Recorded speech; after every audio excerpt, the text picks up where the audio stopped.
All weekend we've been asking you to vote for your favourite Australian Grand Prix down the years using the hashtag AusGP 96, 97, 2002. Well, the votes are in, and 49% of you voted for 2002, 37% of you went for 1996, and just 14% went for 1997. So let's take a look at that 2002 Classic, which saw Mark Webber, the local hero in the Minardi, come through and score points. Rather like this year's all-Mercedes front row lockout, it was an all-Ferrari front row lockout in 2002, but Rubens Barrichello got himself ahead on the grid of his teammate Michael Schumacher.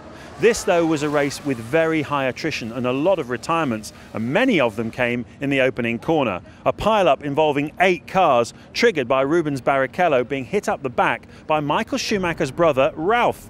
Plenty of other cars were eliminated at the same time.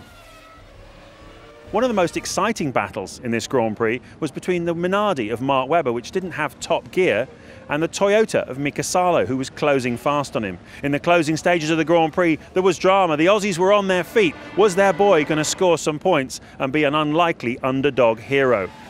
They certainly had put out a big cheer when Mika Salo spun, trying to pass Webber. The points were secure, and Webber later went onto the podium with team boss Paul Stoddard to celebrate his fantastic achievement. But this was one of those days when there were just so few cars at the finish, 8 eliminated in that first corner pile-up and 6 further retirements during the race. Certainly a very dramatic Australian Grand Prix. Well, yeah, it was an incredible afternoon. I think I started at the first corner with Ralph Schumacher and most of the guys in the mid-pack having a huge crash, so that obviously helped my chances. I was in a Minardi, a very slow car, small team, but we were under no expectation even to finish the race. But I think probably what the fans are voting for, obviously it was just a massive underdog scenario. The team was very small, as I say, and I was in my first Grand Prix and we got 5th position, which was, in the old currency, you know, the top 6 only got points in, so we got 2 World Championship points, which was pretty huge.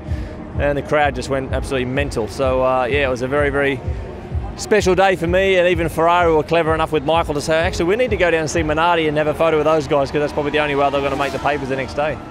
Thanks to everybody for taking part in the poll. Certainly looking forward to this first Grand Prix of the 2015 season here in Melbourne. Let's hope it lives up to that 2002 Classic. We'll see you again in Malaysia for another poll.